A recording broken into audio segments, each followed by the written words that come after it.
ಎಲ್ಲದಕ್ಕೂ ಮುಂದುವರಿಯುವ ಕಾರಣ ಕಲಾದೇವಿ ಅನುಗ್ರಹ.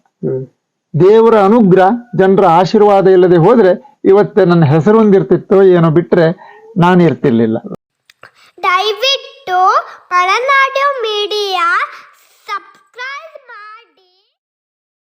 ನಮಸ್ಕಾರ ವೀಕ್ಷಕರೇ, ನಾವಿಂದು ಒಂದು ವಿಶೇಷವಾದ ವ್ಯಕ್ತಿಯನ್ನು ಪರಿಚಯ ಮಾಡ್ಕೊಡ್ತಿದ್ವಿ. ಇವರು ಯಕ್ಷಗಾನದಲ್ಲಿ ಹಲವಾರು ವರ್ಷಗಳನ್ನು ತಮ್ಮನ್ನು ತೋರಿಸ್ಕೊಂಡಿದ್ದಾರೆ. ಜೊತೆಗೆ ವೀರಾಂಜನೆ ಎಂಬ ಯಕ್ಷಗಾನ ಮಂಡಳನ ಕಟ್ಟಿ ಬೆಳೆಸಿ ಯಕ್ಷಗಾನದ ನಿರ್ದೇಶಕರು ಆಗಿ, ಯಕ್ಷಗಾನ ಕಲಾವಿದರು ಆಗಿ ಹಲವಾರು ಯಕ್ಷಗಾನ ಪ್ರೋಗ್ರಾಮ್ಗಳು ನಡೆಸ್ಕೊಂತವ್ರು ರಘುಪತಿ ನಾಯಕ್ ಹೆಗ್ಗಣಿ ಅವರು. ಬನ್ನಿ ಅವ್ರು ಮಾತಾಡ್ಸೋಣ. ಅವ್ರ ಪರಿಚಯ ಮೂಲಕ ಅವ್ರು ಎಷ್ಟು ವರ್ಷದಿಂದ ಯಕ್ಷಗಾನ ಸೇವೆ ಮಾಡ್ತಾ ಇದ್ದಾರೆ, ಅವ್ರ ಮುಂದಿನ ರೂಪರೇಷೆಗಳು ಏನು ಅದನ್ನ ಅವ್ರ ಮೂಲಕ ತಿಳ್ಕೊಂಡು. ಅವ್ರ ಹೆಸರು ಮಾರ್ಯ ರಾಮನಾಯಕ್ ಅಂತ. ಅವರು ಬಹಳ ಕಲಾನಿಷ್ಠಾವಂತರು. ಆದ್ರೆ ಕಿತ್ತು ತಿನ್ನೋ ಬಡತನದಲ್ಲಿ ಅವರು ಕಲೆಯ ಆಸಕ್ತಿ ಬಿಡ್ಲಿಲ್ಲ. ತಾಯಿ ಮಂಜಿ ಮಾರ್ಯ ನಾಯಕ್, ಅವ್ರಿಗೆ ನಮ್ಮ ತಂದೆಯವರಿಗೆ 6 ಜನ ಮಕ್ಕಳು, ಅದರಲ್ಲಿ 5 ಜನ ಹೆಣ್ಣು ಮಕ್ಕಳು, ನಾನೊಬ್ಬ ಗಂಡು. ಏನು ಅವರು ಕೂಡ ತುಂಬಾ ಕಷ್ಟಪಟ್ಟು ಸಂಸಾರವನ್ನ ನಿರ್ವಹಿಸ್ತಾ ಬರ್ತಾ ಇದ್ರು. ಆಮೇಲೆ ಎಳೆ ವಯಸ್ಸಿನಲ್ಲೇ ಅವರ ಅನಾರೋಗ್ಯ ಸ್ಥಿತಿಯಲ್ಲಿ ನನ್ನ ಮೇಲೆ ಜವಾಬ್ದಾರಿ ಬಿತ್ತು. ಹೆಗಲು ಹೊತ್ತಂತ ಸಂಸಾರ ಹೆಗಲು ಹೊತ್ತಂತ ನನಗೆ ಬಹಳ ಕಷ್ಟ ಆಯಿತು. ಕಷ್ಟದಲ್ಲೇ ಸಮಾಜದಲ್ಲಿ ಒಬ್ಬ ವ್ಯಕ್ತಿ ಕಾಣಿಸಿಕೊಳ್ತಾನಂತಾದ್ರೆ ಅವನಲ್ಲಿ ಹಣ ಇಲ್ಲದೆ ಹೋದ್ರೂ ನೈತಿಕವಾಗಿ ಬದುಕಬೇಕು ಹೇಳುವಂತ ಧ್ಯೇಯ ಧೋರಣೆಯನ್ನ ಹೊತ್ತವನು ನಾನು. ಆ ವೇಳೆಯಲ್ಲಿ ನನಗೆ ಮತ್ತೆ ನಿರ್ದೇಶಕರಾಗಿ, ಸಂಸಾರದ ನಿರ್ದೇಶಕರಾಗಿ ಅಥವಾ ನಮ್ಮ ನೈತಿಕತೆಯ ನಿರ್ದೇಶಕರಾಗಿ ಕೂಡ ನಮ್ಮ ಗುರುಗಳಾದಂಥ ಜೆ.ಎಂ. ಭಟ್ ಕೆ.ವಿ. ಅವರು ಮತ್ತೆ ಎಂ.ವಿ. ಶೇಟ್ ಹೆಗ್ಗರಣಿಯವರು ನನಗೆ ಬಲವಾಗಿ ನಿಂತು ಅವರನ್ನ ನಾನು ಸ್ಮರಿಸಿಕೊಳ್ಳಲೇಬೇಕು. ಆಮೇಲೆ ತಂಗಿಯವರ ಮದುವೆ ಮಾಡ್ತಾ ಬಂದೆ. ಆಮೇಲೆ ನನ್ನ ಬದುಕು ಮುಂದುವರಿಬೇಕು. ಶಾಂತಲಾ ಹೇಳುವವಳನ್ನ, ಅವಳು ಸಿದ್ದಾಪುರದ ಹಂಜಿಗೆಯ ಹೆಣ್ಣು, ಹಣಜೆಬೇಲ್ ಹತ್ರ ಹಂಜಿಗೆ ಅಂತ, ಬಂಗಾರನೇಕರ ಮಗಳು, ಮದುವೆ ಆದೆ. ಆಮೇಲೆ ಪ್ರಪ್ರಥಮ ಬಾರಿಗೆ ಕನ್ಯಾರತ್ನ ಛಾಯಾ ಎಂಬವಳು, 2ನೇಯವಳು ಧನ್ಯ, 3ನೇಯವನು ಗಣೇಶ ಎಂಬವನು. ಈ ರೀತಿ ಸಣ್ಣ ಈ ಮಕ್ಕಳು ಹೇಗೆ ಯಕ್ಷಗಾನದಲ್ಲಿ ತೊಡಸ್ಕೊಂಡಿದಾರ? ಮಕ್ಕಳು ತೊಡಸ್ಕೊಂಡಿದ್ದಾರೆ. ಆದ್ರೆ ಈಗ ನಾನು ಅವ್ರಿಗೆ ಏನು ಈಗ 4 ವರ್ಷದ ಹಿಂದೆ ಶಾಸ್ತ್ರೋಕ್ತವಾಗಿ ಹೆಜ್ಜೆಯನ್ನು ಕಲಿಸಬೇಕು ಹೇಳುವಷ್ಟರ ಹೊತ್ತಿಗೆ ನನಗೆ ಅನಾರೋಗ್ಯದ ಸ್ಥಿತಿ ಬಂದೋಯ್ತು. ಇಂಥ ದುರಂತ, ಅನಾರೋಗ್ಯ ಹೇಳುವುದಕ್ಕಿಂತಲೂ ದೊಡ್ಡ ದುರಂತವೇ ಇಡೀ ಯಕ್ಷಗಾನ ಪ್ರಪಂಚ, ಅಭಿಮಾನಿ ಲೋಕ ಕಂಡಿದೆ. ಹಾಗಾಗಿ ಸರಿಯಾಗಿ ಅವರಿಗೆ ಇನ್ನೂ ನಿರ್ದೇಶನಕ್ಕೆ, ಅವರ ಒಂದು ಯಕ್ಷಗಾನ ರಂಗಕ್ಕೆ ಒಂದು ಕ್ರಮಬದ್ಧವಾದಂತ ರೂಪವನ್ನು ಕೊಡ್ಲಿಕ್ಕೆ ಆಗ್ಲಿಲ್ಲ. ಆದ್ರೂ ಈಗ ಮೊನ್ನೆ 2-3 ವೇಷ ಮಾಡಿದ ಮಗಳು ಮಾಡಿದಳು. ಸಣ್ಣ ಪುಟ್ಟ ವೇಷ ಮಾಡ್ತಾರೆ, ಬಿಟ್ರೆ ಏನು ನನ್ನ ಮಕ್ಕಳು ಹೀಗೆ ಚೆನ್ನಾಗಿ ಕುಣಿತಾರೆ ಹೇಳುವಂತ ಮಠದಲ್ಲಿಲ್ಲ. ಒಂದು ಹಂತಕ್ಕೆ ಯಕ್ಷಗಾನ ತೋರಿಸ್ಕೊಂಡಿದ್ದಾರೆ. ನಮ್ಮ ತಂದೆಯವರಿಗೂ ಯಕ್ಷಗಾನ ಬಗ್ಗೆ ಬಹಳ ಆಸಕ್ತಿ. ತಂದೆಯವರು ಮತ್ತೆ ಉಳಿದ ಹೆಗ್ಗರಣಿಯ ಹಿರಿಯರೆಲ್ಲ ವೀರಮಾರುತಿ ಕದಂಬೇಶ್ವರ ಯಕ್ಷಗಾನ ಮಂಡಳಿ ಹೆಗ್ಗರಣಿ ಅಂತ ಒಂದು ತಂಡ ಕಟ್ಟಿಕೊಂಡು. ಯಾವ ವರ್ಷದಿಂದ ಅದು ಪ್ರಾರಂಭ ಆಗ್ತದೆ? ಹಳಬರು ಮಾಡಿದ್ದು ಸಾಮಾನ್ಯ ಒಂದು 100 ವರ್ಷದ ಹಿಂದೆ, ಅಂತೂ 70 ವರ್ಷ ಅಂತ 70 ವರ್ಷದಿಂದ ಮಾಡ್ತಾರೆ. ನಿಮ್ಮ ಹಳೆಬ್ರು ನಿಮ್ಮ ತಂದೆ ವರ್ಷ ಪರಂತರ ಬಂದಿದ್ದ ಅಥವಾ ತಂದೆಯವರು ಮತ್ತೆ ಉಳಿದ ಕೆಲವು ಊರಿನ ಪ್ರಮುಖರು ನಡೆಸ್ತಾ ಬರ್ತಾ ಇದ್ರು? ಅದು ಕೇವಲ ಒಂದು ಲೋಕಲ್ ಆಗಿ ಅಷ್ಟೇ ಕಾಣಿಸಿಕೊಂಡಿತ್ತು. ಆಮೇಲೆ ಅದು ಸ್ಥಗಿತಗೊಂಡಿತು ಕಾರಣಾಂತರದಿಂದ. ನಂತರದಲ್ಲಿ ನಾನು ಯಕ್ಷಗಾನ ಬಗ್ಗೆ ಹೆಚ್ಚಿನ ಆಸಕ್ತಿ, ತಂದೆಯವರಿಗೂ ಆಸಕ್ತಿ, ನನ್ನ ಮಗನನ್ನು ಕಲಾವಿದನ ಮಾಡಬೇಕು ಅಂತ ನಮ್ಮ ಅಪ್ಪನವರ ಅಂತ ಬಡತನದಲ್ಲೂ ಆಸಕ್ತಿ. ನನಗೂ ಕೂಡ ಚಿಟ್ಟಣ್ಣವರ ಕೀಚಕನ ಪಾತ್ರವನ್ನು ನೋಡಿ ನಾನು ಶಾಲೆ ಹೋಗುವಾಗ ಬರುವಾಗ ನಿಂತಲ್ಲೇ ಕೂತಲ್ಲಿ ಅದನ್ನೇ ಸ್ತುತಿ ಮಾಡ್ತಾ ಉಳಿದೆ. ಇದನ್ನು ಕಂಡಾಗ ನಮ್ಮಲ್ಲಿಯ ಹಿರಿಯ ಮತ್ತೆ ರಿಟರ್ನ್ ನಮ್ಮ ಮೇಳ ಮುಂದುವರಿಬೇಕು ಅಂತ ಜಿ.ಎಂ. ಭಟ್ ಕೆ.ವಿ. ಅವರು ಒಬ್ಬರು ನಿರ್ದೇಶಕರು ಹೌದು, ಸೊಸೈಟಿ ಸೆಕ್ರೆಟರಿ ಹೌದು, ನಂತರದಲ್ಲಿ ಪ್ರಸಂಗಕರ್ತರು ಹೌದು, ಜಾನಪದ ಲೋಕ ಪ್ರಶಸ್ತಿ ಪುರಸ್ಕೃತರು ಹೌದು. ಅವರ ಒಂದು ನಿರ್ದೇಶನದಲ್ಲಿ ಒಂದು ಲೆವೆಲ್ಗೆ ಕಲಿತಾ ಬಂದೆ. ಇನ್ನೂ ಹೆಚ್ಚಿನ ತರಬೇತಿ ಆಗಬೇಕು ಅಂತ ಮಾನ್ಯ ರಾಷ್ಟ್ರ ಪ್ರಶಸ್ತಿ ವಿಜೇತರಾದಂಥ ಶಂಭು ಹೆಗಡೆ ಕೆರೆಮನೆಯವರಲ್ಲಿ ನಾನು ಅವರ ಶ್ರೀಮಯ ಕಲಾ ಕೇಂದ್ರ ಅಂತ ಇಡಗುಂಜಿಯಲ್ಲಿದೆ, ಕೆರೆಮನೆಯಲ್ಲಿದೆ. ಇಡಗುಂಜಿ ಕಲಾ ಕೇಂದ್ರಕ್ಕೆ ಶಾಸ್ತ್ರೋಕ್ತವಾಗಿ ಎಲ್ಲವನ್ನು ಕಲಿಬೇಕು ಅಂತ ಹೊರಟವನು. 1 ವರ್ಷ ಅಲ್ಲಿ ತರಬೇತಿ ಪಡೆದು ಆಮೇಲೆ ನಾನು ತರಬೇತಿ ಮುಗಿಸಿ ಬಂದ ವೇಳೆಯಲ್ಲಿ ನಮ್ಮೂರಲ್ಲಿ ಬಚ್ಚಿಗಾರ ಮೇಳದ ಯಕ್ಷಗಾನ ಆಗಿತ್ತು. ಒಬ್ರು ಹಿರಿಯ ಕಲಾವಿದರು ಗುಂಡೆಬೆಲ್ ಸುಬ್ರಾಯ ಭಟ್ರು ಹೇಳುವರು ನನಗೆ, ಕ್ಲಾಸ್ ಮುಗೀತಾ ಬಂದಿದ್ಯಾ? ಹೌದು. ಇವತ್ತೊಂದು ವೇಷ ಮಾಡು. ಎಲ್ಲ ಟೆಂಟ್ ಮೇಳದಲ್ಲಿ ಧೈರ್ಯ ಇಲ್ಲ, ಮಾಡೋ ಮಾರಾಯ ಅಂತ ಹೇಳಿದ್ರು. ಮಾಡಿದೆ ಹೆಗ್ಗರಣೆಯಲ್ಲಿ. ನಂತರದಲ್ಲಿ ಮೊದಲೇ ಗೆಜ್ಜೆ ಕಟ್ಟಿದ್ದು, ಅದಕ್ಕಿಂತ ಮೊದಲೇ ಗೆಜ್ಜೆ ಕಟ್ಟಿ ಮೊದಲ ಗೆಜ್ಜೆ ಕಟ್ಟಿದ್ದೆ, ತುಂಬಾ ವರ್ಷ ಕಟ್ಟಿದ್ದೆ. ಆದ್ರೆ ನನಗೆ ಒಂದು ಮೇಳದಲ್ಲಿ ಕಟ್ಟಿದ್ದ ವೃತ್ತಿ ಮೇಳದ ಹೆಸರಾಂತ ಕಲಾವಿದರ ಜೊತೆಗೆ ಒಡನಾಟ ಕಡಿಮೆ ಇತ್ತು. ಅದೇ ಫಸ್ಟ್ ಅವು ಒಂದು ವೇಷ ಮಾಡಿದೆ. ಹಾಗಿದ್ರೆ ನಮ್ಮ ಮೇಳಕ್ಕೆ ಬನ್ನಿ ಅಂತ ಕರೆದ್ರು. ಆ ವರ್ಷದ ಸೀಸನ್ ನಲ್ಲಿ ಒಂದೇ ತಿಂಗಳ ಇರುವ ಸಮಯ. ನಂತರದಲ್ಲಿ ಬರೋ ವರ್ಷ ಮತ್ತೆ ಬಚಿಗಾರ ಮೇಳಕ್ಕೆ ಚಿಟ್ಟಾಣಿಯವರು, ಮಾಬಲೆ ಹೆಗಡೆಯವರು, ಮಂಟಪ್ಪನವರು, ಹೀಗೆ ಅನೇಕ ಆನಂದ್ ಕೊಳಜಿ ಅನಂತ ಹೆಗಡೆಯವರು ಇವರ ಜೊತೆಯಲ್ಲಿ ದೊಡ್ಡ ದೊಡ್ಡ ಕಲಾವಿದರ ಜೊತೆಗೆ ಮಾಡಿದ್ದೇನೆ. ಆಮೇಲೆ ಮಾರನೇ ವರ್ಷ ಸಿರ್ಸಿ ಮಾರಿಕಂಬ ಮೇಳ ಅಂತ ಸಿರ್ಸಿ ಕುಂದಾಪುರದ ಮುದ್ದಣ್ಣ ಶೆಟ್ರು ಮೇಳ ಮಾಡಿದ್ರು. ಅವರು ಕರ್ಕೊಂಡ್ರು. ಅಲ್ಲಿ ನನಗೆ ನನ್ನ ಪುಣ್ಯವು ಹೇಳಿದ ಹಾಗೆ ವಾಸುದೇವ ಸಾಮಗ್ರಂಥ ವಿದ್ಯಾ ವಾಚಸ್ಪತಿ ಅಂತ ಬಿರುದುಳ್ಳ ಮಹಾನ್ ಕಲಾವಿದರು ನನ್ನನ್ನ ಒಬ್ಬ ದತ್ತ ಮಗನ ರೂಪದಲ್ಲೇ ಕಂಡುಕೊಂಡು ಒಳ್ಳೆ ನಿರ್ದೇಶನ ಕೊಟ್ಟು ಮೇಳದಲ್ಲಿ ಅವಕಾಶವನ್ನು ಕೊಟ್ಟರು. ಅವರ ಅವಕಾಶದ ಜೊತೆಯಲ್ಲಿ ಸಿರ್ಸಿ ಮೇಳದಲ್ಲಿ 3 ವರ್ಷ ಕಲಾ ಜೀವನವನ್ನು ನಡೆಸಿದೆ. ನಂತರದಲ್ಲಿ ಅಮೃತೇಶ್ವರ ಮೇಳಕ್ಕೆ ಸೇರಿದೆ. ಅಲ್ಲಿ 2 ವರ್ಷ ಕಲಾ ಜೀವನವನ್ನು ನಡೆಸಿದೆ. ಹೀಗೆ ಮಧ್ಯಂತರದಲ್ಲಿ ಸಾಲಿಗ್ರಾಮ, ಪೆರಡೂರು ಎಲ್ಲೋ ದೊಡ್ಡ ಮೇಳದಲ್ಲೂ ವೇಷ ಮಾಡಿದ್ದೀರ. ಅಪರೂಪಕ್ಕೆ ಸಾಲಿಗ್ರಾಮ ಪೆರಡೂರಿಗೆ ನಿರಂತರ ಹೋಗ್ಲಿಲ್ಲ. ಆ ನಂತರದಲ್ಲಿ ಉತ್ತಮ ಕಲಾವಿದರ ಒಡನಾಟದಲ್ಲಿ ಮಧ್ಯೆ ನನ್ನ ಕರೆಯೇ ಬಂತು. ಹವ್ಯಾಸ ಇದು ಅತಿಥಿ ಕಲಾವಿದರ ಕೂಡುವಿಕೆಯಲ್ಲಿ ಪ್ರೋಗ್ರಾಮ್ ಆದಾಗ ಅಲ್ಲಿ ಮುಂದುವರೆದೆ. ಆಮೇಲೆ ನಮ್ಮ ಮನೆಯಲ್ಲಿ ಕಿತ್ತು ತಿನ್ನುವ ಬಡತನ, ಒಂದು ಕಡೆ ತಾಯಿಯ ಅನಾರೋಗ್ಯ, ಮತ್ತೊಂದು ಕಡೆ ತಂದೆಯ ಅನಾರೋಗ್ಯ, ವೃತ್ತಿ ಮೇಳವನ್ನು ಬಿಡುವಂತ ಬಿಟ್ಟು ಹೀಗೆ ಹವ್ಯಾಸಿಯಾಗಿ ಅಲ್ಲಿ ಹೋಗ್ತಾ ಇದ್ದೆ. ಬೇಡ್ಕಣಿ ಕೃಷ್ಣೀಜಿಯವರು ಕೂಡ ನಾನು ವೃತ್ತಿ ಮೇಳದಲ್ಲಿಲ್ಲ ಅಂತ ಕರೆದು ನನಗೊಂದು ಅವಕಾಶವನ್ನ ಒದಗಿಸಿಕೊಟ್ರು. ನಂತರ ತಂಡದಲ್ಲೇ ಹೇಗೆ ಅವ್ರ ತಂಡದಲ್ಲಿ. ಆಮೇಲೆ ನಮ್ಮ ಹಿರಿಯವರೆಲ್ಲ ಏನ್ ಹೇಳಿದ್ರು, ಈಗಿಷ್ಟು ಮುಂದುವರಿತಾ ಇದ್ದೆ, ನಮ್ಮ ಹೆಗ್ಗಣಿ ಮೇಳವನ್ನೇ ಮತ್ತೆ ಮುಂದುವರಿಸು, ಪುನರ್ ಅವಕಾಶ ಮಾಡ್ಕೊಟ್ರೆ. ಆಮೇಲೆ ಒಂದು ಮೇಳ ಮಾಡುವುದು ಅಂದ್ರೆ ಸಾಮಾನ್ಯ ಕೆಲಸ ಅಲ್ಲ. ಹಿಂದಿನವರೆಲ್ಲ ಬೇರೆ ಕಡೆಯಿಂದ ವೇಷ ಅಲಂಕಾರವನ್ನ ತೆಗೆದುಕೊಂಡು ಬಂದು ಆಟ ಮಾಡ್ತಿದ್ರು. ನಾನು ಈಗ ನಮ್ಮನ್ನ ಮೇಳ ಕಟ್ಟಬೇಕಂತಾದ್ರೆ ವೇಷಾಲಂಕಾರ ಸಂಪೂರ್ಣ ಬೇಕು. ನಂತರದಲ್ಲಿ ಧ್ವನಿವರ್ಧಕ, ಲೈಟಿಂಗ್ ವ್ಯವಸ್ಥೆ, ಇನ್ನುಳಿದ ಕೆಲವು ವ್ಯವಸ್ಥೆಗಳೆಲ್ಲ ಬೇಕು. ಆ ವ್ಯವಸ್ಥೆಯಲ್ಲಿ ತೊಡಗಿಸ್ಕೊಳ್ಬೇಕಾದ್ರೆ ಬಹಳ ಕಷ್ಟ ಆಗಿದೆ. ನನಗೆ ಕಷ್ಟ ಆಗಿದೆ ಹೇಳುವುದನ್ನು ಯಕ್ಷಗಾನ ಪ್ರಪಂಚ ತಿಳ್ಕೊಂಡಿದೆ. ಹೇಗೆ ಮುಂದುವರಿತಾ ಬಂದೆ. ಅದರ ಜೊತೆಯಲ್ಲಿ ನನಗೆ ಸಂಸಾರದ ವಿಷಯ ಹೇಳಬೇಕು ಅಂತ ಆದ್ರೆ 5 ಜನ ಅಕ್ಕ ತಂಗಿಯರು, ನಾನು ಒಬ್ಬನೇ. ಅಪ್ಪ ಅಮ್ಮ ಅನಾರೋಗ್ಯದ ಸ್ಥಿತಿಯಲ್ಲಿ, ಅವರನ್ನು ಮದುವೆ ಮಾಡುವ ಹೊಣೆಗಾರಿಕೆ, ಮತ್ತೆ ಅವರ ಏನು ಬಾಣಂತನ ಇತ್ಯಾದಿ ಜವಾಬ್ದಾರಿಗಳು, ಹೊಣೆಗಾರಿಕೆ ಅಷ್ಟು ನನ್ನ ತಲೆ ಮೇಲೆ ಬಿತ್ತು. ಅದನ್ನು ಎದೆಗೊಟ್ಟಿ ಹೆದರದೆ ಮುಂದುವರಿಸ್ತಾ ಬಂದೆ. ಮೇಳವನ್ನ ಉತ್ತಮ ಕಲಾವಿದರನ್ನೆಲ್ಲ ಕೂಡಿಕೊಂಡು ಮೇಳ ನಡೆಸ್ತಾನೆ ಬಂದೆ 92ನೇ ಇಸ್ವಿಯಿಂದ. ಅಲ್ಲಿಂದ ಮತ್ತೆ ಹೊಸದಾಗಿ ನೀವು ಅದಕ್ಕೆ ಮರುಜೀವ ಕೊಡ್ತೀರಾ? ಅದಕ್ಕೆ ಮರುಜೀವ ಕೊಡ್ತಾ ಬಂದೆ. ಅದನ್ನು ಕಂಡಾಗ, ನನ್ನ ಈ ಕಲಾ ಜೀವನದ ಹೋರಾಟವನ್ನು ಕಂಡಾಗ ಅಲ್ಲಿ ನಮ್ಮ ಕೆಲ ಹವ್ಯಾಸಿ ತಂಡಗಳು ನಮಗೆ ನಿರ್ದೇಶನ ಕೊಡ್ಲಿಕ್ಕೆ ಬರಬೇಕು ಅಂತ ತಿಂಗಳ ಪರ್ಯಂತ ಸಿರ್ಸಿ, ಸಿದ್ದಾಪುರ, ಯಲ್ಲಾಪುರ, ಕೆಲವು ಸೋರ್ಬಾ ಸೈಡ್ ಎಲ್ಲ ನಾನು ನಿರ್ದೇಶನ ಕೊಡ್ಲಿಕ್ಕೆ ಹೋದೆ. ಅದನ್ನು ಕಂಡಾಗ ನಮ್ಮ ಹೆಗ್ಗರಣೆಯವರು ಚಿಣ್ಣರ ಮೇಳವನ್ನು ಮಾಡಬೇಕು ನೀನು ಅಂತ ನಮ್ಮ ಹಿರಿಯರೆಲ್ಲ ಕೆಲವು ಒತ್ತಡವನ್ನು ತಂದ್ರು. ಚಿಣ್ಣರ ಮೇಳ ಮಾಡಿದೆ. ಚಿಣ್ಣರ ಮೇಳದಲ್ಲಿ ಬಹಳ ಹೆಸರಾಯ್ತು. ಸೊನ್ನಲ್ಲಿ ಪೂಜ್ಯರು ಕೂಡ ಅನಿರೀಕ್ಷಿತವಾಗಿ ಸನ್ಮಾನ ಮಾಡಿದ್ರು. ಹಾಗೆ ಅಲ್ಲಿ ಹರಿಗಿ ರಾಮನಾಯಕರು ಅಂತ ಅವರು ಇಲ್ಲ ಉತ್ತಮ ತಂಡವನ್ನು ಸೃಷ್ಟಿ ಮಾಡಿದ್ದಾರೆ ಅಂತ ಅವರು ಸನ್ಮಾನ ಮಾಡಿದ್ರು. ಹೆಗ್ಗರಣಿಯಲ್ಲೂ ಕೂಡ 2 ಸಲ ಸನ್ಮಾನಗಳಾದವು. ಅದನ್ನೆಲ್ಲ ಕಂಡ ನಮ್ಮ ಅಭಿಮಾನಿಗಳು ಎ.ಜಿ. ನಾಯ್ಕ್ ಭರಣಿ ಅಂತ ಅವರ ಸಾರಥ್ಯದಲ್ಲಿ ಒಂದು ರಘುಪತಿ ನಾಯ್ಕ್ ಅಭಿಮಾನಿ ಯಕ್ಷರಂಗ ಪ್ರತಿಷ್ಠಾನ ಅಂತ ಒಂದು ಸಂಸ್ಥೆ ಹುಟ್ಟಾಕಬೇಕು, ಆಮೇಲೆ ಉತ್ತಮ ರೀತಿಯಲ್ಲಿ ಒಂದು ಸನ್ಮಾನ ಕಾರ್ಯಕ್ರಮ ಆಗಬೇಕು ಅಂತ ಮಾನ್ಯ ಹೆಸರಾಂತ ಕಲಾವಿದರಾದಂತ ಗೋಡೆ ನಾನ್ ಹೆಗಡೆಯವರ ಕೈಯಿಂದ ನನಗೆ ಸನ್ಮಾನ. ಅದರಲ್ಲಿ ಇವರು ಭಟ್ಟಗಳ ಶಿವನಂದ ನಾಯ್ಕರು, ಆಮೇಲೆ ಹಾಲಪ್ಪ ಅವರು ಮಿನಿಸ್ಟ್ರು, ನಂತರದಲ್ಲಿ ಅನೇಕ ಹೆಸರಂತ ವ್ಯಕ್ತಿಗಳನ್ನೆಲ್ಲ ಸೇರಿಸಿ ಸಿರ್ಸಿ ಮಾರಿಕಂಬ ಕಲ್ಯಾಣ ಮಂಟಪದಲ್ಲಿ ಅದ್ದೂರಿ ಕಾರ್ಯಕ್ರಮ. ಅದು ಅದ್ದೂರಿ ಅಂತ ಶಬ್ದ ಉಪಯೋಗಿಸಿದ್ರೆ ತಪ್ಪಾಗುವುದಿಲ್ಲ, ಎಲ್ಲರಿಗೂ ಗೊತ್ತಿದ್ದ ವಿಷಯ. ಅದರಂತೆ ನಮ್ಮ ಮೇಳ ಒಂದು ಕಡೆ ನಾನು ನಡೆಸುತ್ತಾ ಹೋದೆ.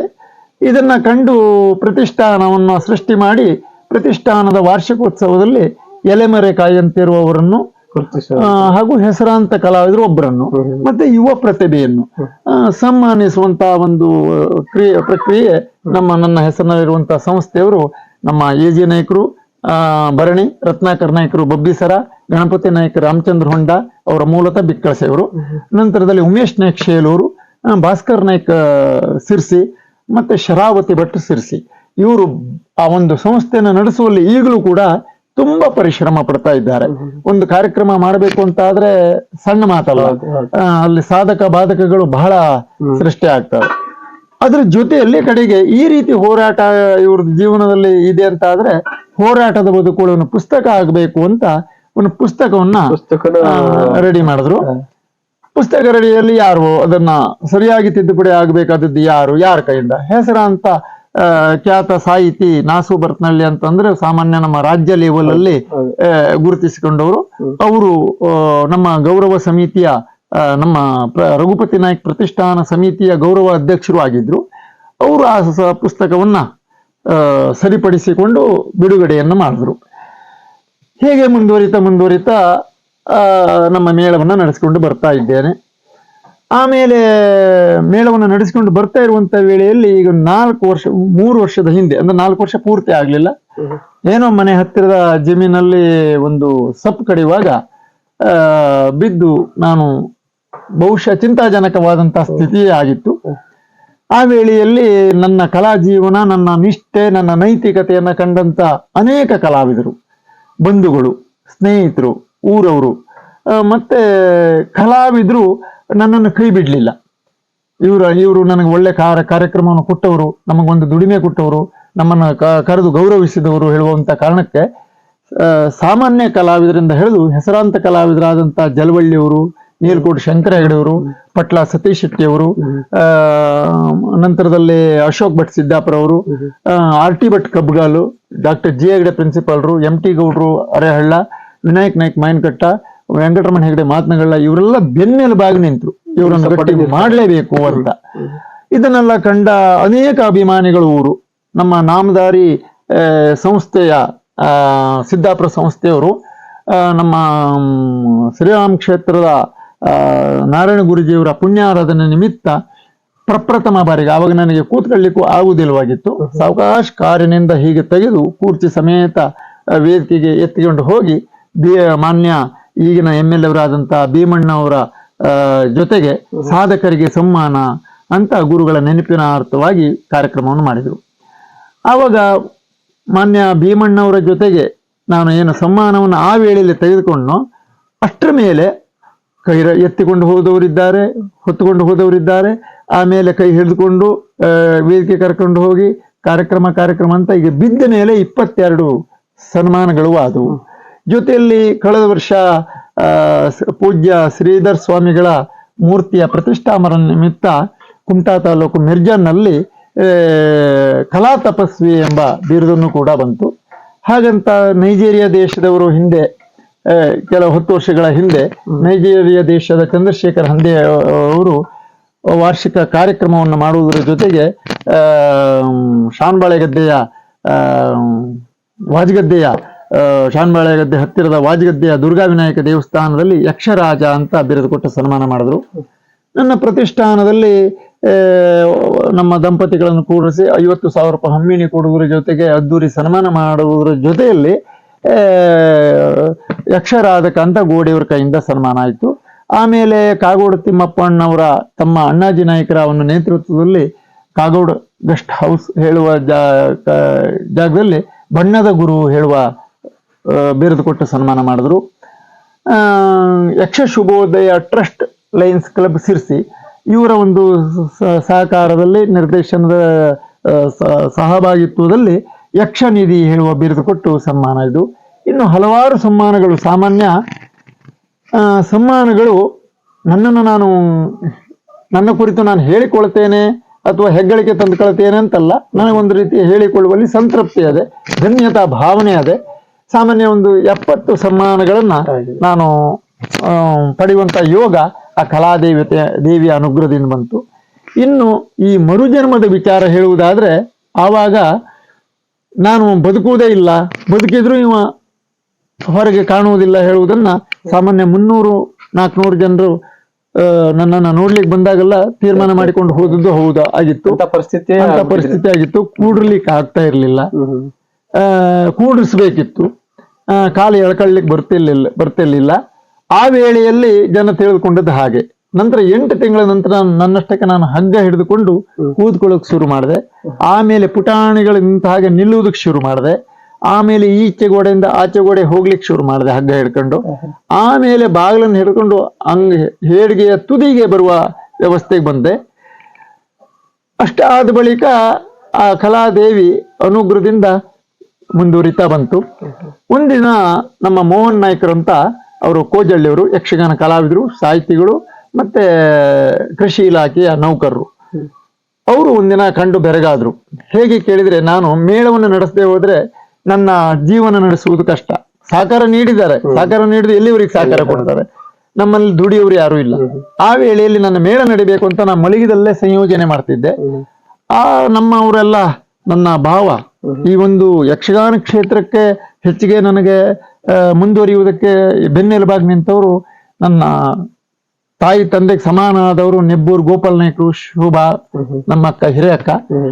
ಅವರು ನನಗೆ ತುಂಬಾ ಸಪೋರ್ಟ್ ಕೊಟ್ಟರು, ಈಗಲೂ ಸಪೋರ್ಟ್ ಕೊಡ್ತಾ ಇದ್ದಾರೆ. ಮತ್ತೆ ಉಳಿದೆಲ್ಲ ಅಕ್ಕ ಭಾವಂದಿರು ಸಪೋರ್ಟ್ ಕೊಡ್ತಾರೆ. ಅದರ ಹೆಚ್ಚಿನ ಆದ್ಯತೆ ನೆಬ್ಬೂರು ಅಕ್ಕ ಭಾವನಿಗೆ. ಅವರು ಮೇಳವನ್ನೆಲ್ಲ ಜವಾಬ್ದಾರಿಯಿಂದ ತೆಗೆದುಕೊಂಡು ಹೋಗಿ ಸಹಕರಿಸ್ತಿದ್ರು. ಜೊತೆಗೆ ಪಕ್ಕದ ಮನೆಯವನೊಬ್ಬ ಸಂತೋಷ ಅಂತ ಧ್ವನಿವರ್ಧಕ ಲೈಟಿಂಗ್ ಮಾಡುವವನು, ನಾನು ಬಿದ್ದಾಗ್ಲೂ ಕೂಡ ತುಂಬಾ ರಿಸ್ಕ್ ತಗೊಂಡಿದ್ದಾನೆ.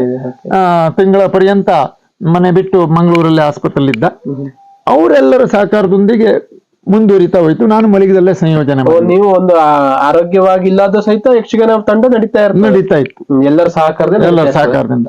ಆಮೇಲೆ ನಾನು ಯಾವಾಗ ಬಗಲದೊಣ್ಣೆ ಹೆರಿಗೆ ಕಾಲು ಹೀಗೆ ತೆವಳ್ತಾ ಕಾಲನ್ನು ಎತ್ತಿ ಇಡ್ಲಿಕ್ಕೆ ಬರುವುದಿಲ್ಲವಾಗಿತ್ತು. ಹೀಗೆ ತೆವಳ್ತಾ ಬರುತ್ತಿರುವಂತ ವೇಳೆಯಲ್ಲಿ ನಾನು ಮೇಳಕ್ಕೆ ಚಾಲನೆ ಮತ್ತೆ ಮುಂದುವರೆಸಿದೆ. ಆವಾಗ ಮೇಳದಲ್ಲಿ ಚೌಕಿಯಲ್ಲಿ ದಪ್ಪನ ಹಾಸಿಗೆಯನ್ನು ಮಾಡಿಕೊಂಡು ಇಂಥವರೇ ನನ್ನನ್ನು ಮಲಗಿಸಬೇಕು, ಇಂಥವರೇ ನನ್ನನ್ನು ಎಬ್ಬಿಸಬೇಕು, ಯಾರಾದ್ರೂ ಎಬ್ಬಿಸಿದ್ರೆ ಬಾಡಿ ಹೊಡೆತ. ಆ ವೇಳೆಯಲ್ಲಿಯೂ ಕೂಡ ಮೇಳವನ್ನು ನಡೆಸ್ತಾ ಬಂದೆ. ಕಲಾವಿದರಿಗೆ ಒಂದು ಗೌರವ ಕಾಣಿಕೆ ಧನವನ್ನು ಕೊಡುವಾಗ್ಲೂ ಕೂಡ ಮಲ್ಕಂಡೇ ಕೊಡ್ತಿದ್ದೆ. ಆ ವ್ಯವಸ್ಥೆಯಲ್ಲಿ ಮುಂದುವರೆದೆ. ಇಷ್ಟೆಲ್ಲದಕ್ಕೂ ಮುಂದುವರಿಯುವ ಕಾರಣ ಕಲಾದೇವಿ ಅನುಗ್ರಹ. ದೇವರ ಅನುಗ್ರಹ, ಜನರ ಆಶೀರ್ವಾದ ಇಲ್ಲದೆ ಹೋದ್ರೆ ಇವತ್ತು ನನ್ನ ಹೆಸರು ಒಂದಿರ್ತಿತ್ತೋ ಏನೋ, ಬಿಟ್ರೆ ನಾನು ಇರ್ತಿರ್ಲಿಲ್ಲ. ಇಂಥ ವ್ಯವಸ್ಥೆಯಲ್ಲಿ ಮುಂದುವರಿತಾ ಇದ್ದೇನೆ. ಯಕ್ಷಗಾನ ಹಲವಾರು ವರ್ಷಗಳ ನಿರಂತರವಾಗಿ ಯಕ್ಷಗಾನ ನಡ್ಸ್ಕೊಂಡ್ ಬರ್ತಿದ್ರ. ನಿಮ್ದೇ ಆದ ಒಂದು ತಂಡ ಇದೆ. ಆ ತಂಡದಲ್ಲಿ ಎಷ್ಟು ಜನ ಇದ್ದಾರೆ, ಎಷ್ಟು ಜನ ಪ್ರಸ್ತುತ ಯಕ್ಷಗಾನದಲ್ಲಿ ನಿಮ್ಮ ಜೊತೆಗೆ ಕೈ ಜೋಡಿಸ್ಕೊಂಡು ನಡ್ಸ್ಕೊಂಡು ಹೋಗ್ತಿದ್ದಾರೆ, ಅವ್ರ ಹೆಸರು ಹೇಳ್ಬೋದಾ? ಹೇಳ್ತೆ. ಈಗ ನನ್ನ ಮೇಳದಲ್ಲಿ ಒಂದು 15 ಜನ ನಿರಂತರ ಕಲಾವಿದರು. ಅದರಲ್ಲಿ ಕೆಲವು ಸಂದರ್ಭ 15 ಮಂದಿಯನ್ನು ಕಲಾವಿದರನ್ನು ನಿರಂತರ ಕರ್ಕೊಂಡು ಹೋಗುವುದಿಲ್ಲ. ಆ ಆಖ್ಯಾನಕ್ಕೆ ಸಂಬಂಧಪಟ್ಟು, ಆ ಆಟ ಆಡಿಸೋರ ಅಪೇಕ್ಷೆಗೆ ಸಂಬಂಧಪಟ್ಟು ಸ್ವಲ್ಪ ಬದಲಾವಣೆ ಆಗ್ತದೆ. ನನ್ನ ಜೊತೆಗೆ ನಿರಂತರ ಬರುವ ಕಲಾವಿದರ ಹೊರತಾಗಿ ಈಗ ಚಿಟ್ಟಣಿಯವರು ಬೇಕು, ಕೊಂಡದ ಕುಳಿಯವರು ಬೇಕು, ಅಥವಾ ನೇಲ್ಕೊಡೋರು ಬೇಕು, ಅಶೋಕ್ ಭಟ್ರು ಬೇಕು, ಹೀಗೆ ಇನ್ನು ಮೇಲ್ಮಟ್ಟದ ಹೆಸರಾಂತ ಕಲಾ ಚಪ್ರಮನೆ ಸಿರಿದರ ಹೆಗಡೆಯವರು ಬೇಕು. ತಗೊಂಡು ಮಾಡ್ತಾ ಇದ್ದೇನೆ. ಇನ್ನು ನನ್ನ ಜೊತೆಗೆ ನಿರಂತರವಾಗಿ ನನ್ನ ಮೇಳಕ್ಕೆ ಬೆನ್ನೆಲುಬಾಗಿ ನಿಂತವರು RT ಭಟ್ ಕಬ್ಗಾಲ್ ಅಂತ, ಅವರು ರೇಷ್ಮೆ ಇಲಾಖೆಯ ಅಧಿಕಾರಿಗಳು. ಜೊತೆಗೆ ಒಳ್ಳೆ ಉತ್ತಮ ವಾಕ್ಚಾತುರ್ಯವುಳ್ಳ ಯಕ್ಷಗಾನ ಅರ್ಥಧಾರಿಗಳು ಮತ್ತೆ ವೇಷಧಾರಿಗಳು. ನಂತರದಲ್ಲಿ MT ಗೌಡ ಅರೆಹಳ್ಳ ಅಂತ ಒಳ್ಳೆ ಪಾತ್ರಧಾರಿಗಳು. ಮತ್ತೆ ವಿನಾಯಕ್ ನಾಯ್ಕ್ ಮಾಯನಕಟ್ಟ ಒಳ್ಳೆ ಪಾತ್ರಧಾರಿಗಳು. ನಂತರದಲ್ಲಿ ವೆಂಕಟರಮಣ ಹೆಗಡೆ ಮಾತನಗಳ್ಳು ಕಾನ್ಸೂರ್ ಹತ್ರ ಅವರು. ಆಮೇಲೆ ಅಶೋಕ್ ಜೈನ್ ಕಾರ್ಗಲ್ಲು, ಶ್ರೀಕಾಂತ್ ನಾಯ್ಕ್ ಹೆನ್ನಿ, ಹೀಗೆ ಕೆಲವು ಕಲಾವಿದರೆಲ್ಲ ನನ್ನ ಜೊತೆ ಸತತವಾಗಿದ್ದಾರೆ. ಮತ್ತೆ ವಿಠ್ಠಲ್ ಪೂಜಾರಿ ಮಂಚಿಕೇರಿ ಅಂತ ಅವರು ಕೂಡ ನಮ್ಮ ಸೆಟ್ಟಿನ ಸಾಧಕ ಬಾಧಕದಲ್ಲಿದ್ದಾರೆ. ಒಳ್ಳೆ ಸ್ಪಂದನೆ. ಕಂಚಿಮನೆ ಗಂಗಾಧರ ಹೆಗಡೆ ಕಂಚಿಮನೆ ಅಂತ ಒಳ್ಳೆ ಚಂಡೆಗಾರರು, ಅವರು ಕೂಡ ನನ್ನ ಮೇಳದ ಸಾಧಕ ಬಾಧಕದಲ್ಲಿದ್ದವರು. ಇನ್ನು ಭಾಗವತರ ಕುರಿತು ಹೇಳುವುದಾದ್ರೆ, ಮೊದಲೇ ಗಣಪತಿ ಭಟ್ ಭರ್ತೋಟ ಅಂತ ನಿರಂತರ ಬರ್ತಿದ್ರು. ಅವರಿಗೆ ವರ್ಷ ಆಗಿದೆ ಈಗ, ಹಾಗಾಗಿ ಅವರು ಕರ್ಕೊಳ್ತಾ ಇಲ್ಲ. ಈಗ ಕರೀತಾ ಇರೋದು ತಿಮ್ಮಣ್ಣ ಭಾಗವತ್ ಯಲ್ಲಾಪುರ, ಆಮೇಲೆ ಗಜಾನನ ಹೆಗಡೆ ತೋಳಿಗೇರಿ, ಆಮೇಲೆ ಇವರು ಗಣೇಶ್ ಯಾಜಿ ಇಡಗುಂಜಿ, ದಿನೇಶ್ ಭಟ್ ಯಲ್ಲಾಪುರ, ಹೀಗೆ ಕಲಾವಿದರನ್ನ ಕರ್ಕೊಳ್ತಾರೆ. ಆಗಾಗ ಇತ್ತೀಚಿನ ವ್ಯವಸ್ಥೆಯಲ್ಲಿ ನಮ್ಮ ನಂದನ್ ನಾಯ್ಕ ಅರ್ಶನಗೂಡ ಅಂತ ಯುವ ಪ್ರತಿಭೆ ಮಕ್ಕಳ ತಂಡವನ್ನ ಸೃಷ್ಟಿ ಮಾಡ್ತಾ ಇದ್ದಾರೆ. ಅದೊಂದು ಶ್ಲಾಘನೀಯ ಸಂಗತಿನೇ ಅಂತ. ಒಂದು ನಂದನ್ ಇವರು ಕೂಡ, ನಂದನ್ ನಾಯ್ಕರು ಕೂಡ ನನ್ನ ಮೇಳಕ್ಕೆ ಬರ್ತಾರೆ. ಆಮೇಲೆ ಕುಮಾರ್ ನಾಯ್ಕರು ಅವರು ಕೂಡ ಎಲ್ಲಾ ತರದ ಪಾತ್ರಗಳನ್ನು ಮಾಡುವಂತ ಒಂದು ಚಾಕ್ಯತೆ ಇದೆ. ಬಹುಶಃ ಹಾಸ್ಯ ಪಾತ್ರವನ್ನು ಮಾಡ್ತಾರೆ.